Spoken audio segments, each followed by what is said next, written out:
صدیقہ سے پوچھا گیا کہ اماں ہمیں حضور کی سیرت بتاؤ، حضور پاک علیہ السلام کی کیسی زندگی تھی؟ تو اماں عائشہ رضی اللہ تعالیٰ عنہ نے فرمایا کان خلقہ القرآن، کہ تو نے قرآن نہیں پڑھا؟ کہا میں قرآن تو پڑھا ہوں۔ کہا کہ جو قرآن میں ہے وہ حضور کی زندگی میں ہے، اور جو حضور کی زندگی میں ہے وہ قرآن میں۔ پورے قرآن پر اگر عمل کیا ہے کسی نے تو وہ حضور پاک علیہ السلام کی ذات سے۔ عملی قرآن حضور تھے، یہ لفظی قرآن ہے۔ عملی قرآن کون تھے؟ حضور پاک صلی اللہ علیہ وسلم۔ صحابہ نے حضور پاک علیہ السلام سے قرآن سیکھا ہے۔ صحابہ نے کس سے قرآن سیکھا؟ حضور پاک علیہ السلام سے۔ اللہ کے نبی نے صحابہ کو قرآن پڑھایا ہے۔ صحابہ قرآن کے بڑے عاشق تھے۔ حضرت عمر رضی اللہ تعالیٰ عنہ قرآن کے بڑے عاشق تھے۔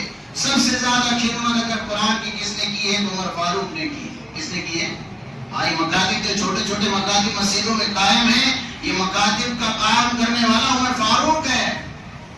حضرت عمر فاروق رضی اللہ تعالیٰ عنہ کے بارے میں علامہ شبلی نے لکھا ہے حضرت عمر نے ہر جگہ چھوٹے چھوٹے بچوں کے لیے قرآن پڑھنے کا انتظام کیا تھا، اور ان قرآن پڑھانے والے معلمین کی تنخواہ 15 درہم حضرت عمر رضی اللہ تعالیٰ عنہ نے اپنے زمانے میں شروع کروائی۔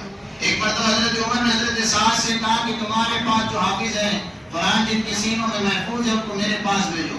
کیوں؟ کیونکہ میں ان کو دوسری جگہ اللہ کا قرآن سکھانے کے لیے، اللہ کا قرآن پڑھانے کے لیے بھیجنا چاہتا ہوں۔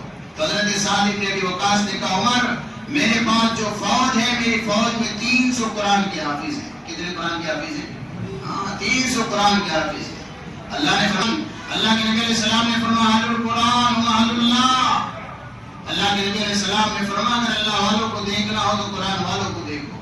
جن کے پاس قرآن ہے ان کے پاس اللہ کا تبرک موجود ہے۔ اگر ہم قرآن پر عمل کریں گے تو پھر ہم کیا بن جائیں گے؟ بولو ولی اللہ بن جائے گا، کیونکہ قرآن کا محافظ بھی کون ہے؟ بولو اللہ ہے۔ قرآن کو دیکھنا بھی ثواب ہے، قرآن کو چومنا بھی ثواب ہے، قرآن کو چھونا بھی ثواب ہے، قرآن کو کھولنا بھی ثواب ہے۔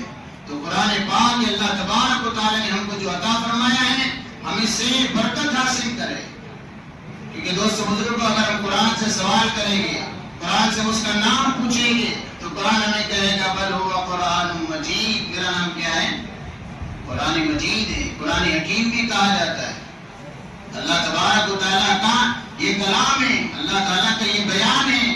قرآن میں جو کچھ ہے یہ اللہ تعالیٰ نے بندوں سے خطاب کیا ہے۔ اگر ہم قرآن سے پوچھیں گے تو کہاں آیا؟ تو قرآن کہے گا فی لوح محفوظ۔ ہم قرآن سے پوچھیں گے تجھے کون لایا؟ تو قرآن کہے گا نزل بہ الروح الامین۔ ہم قرآن سے پوچھیں گے تو کس کی طرف سے آیا؟ تو قرآن کہے گا تنزیل من رب العالمین۔ اگر ہم قرآن سے پوچھیں گے تو کس پر آیا؟ تو قرآن کہے گا نزل علی محمد وهو الحق من ربهم۔ ہر آیت کا ترجمہ نہیں کر سکتا، پھر تو اور وقت چاہیے۔ ہم قرآن سے پوچھیں گے تو کس جگہ آیا؟ تو قرآن کہے گا ھذا البلد الامین۔ ہم قرآن سے پوچھیں گے تو کس مہینے میں آیا؟ قرآن کہے گا شہر رمضان الذی انزل فیہ القرآن۔ اگر ہم قرآن سے پوچھیں گے تو کس رات میں آیا؟ تو قرآن کہے گا انا انزلناہ فی لیلۃ القدر۔ اگر ہم قرآن سے پوچھیں گے تیرے آنے کا مقصد کیا ہے، تو کیوں آیا؟ تو قرآن اعلان کر کر کہے گا وَنُنَزِّلُ مِنَ الْقُرْآنِ مَا هُوَ شِفَاءٌ وَرَحْمَةٌ لِّلْمُؤْمِنِينَ۔ قرآن ہمارے لیے شفا بن کر آیا ہے۔ ہم قرآن کو سنیں گے اللہ تبارک و تعالیٰ ایک ایک حرف پر ہمیں نیکیاں دیتا جائے گا۔ الف پڑھیں گے تو 10 نیکیاں، لام پڑھیں گے تو 10 نیکیاں، میم پڑھیں گے تو 10 نیکیاں۔ کتنی نیکی ہوگی؟ الف لام میم 30 نیکی اللہ پڑھتے ہیں۔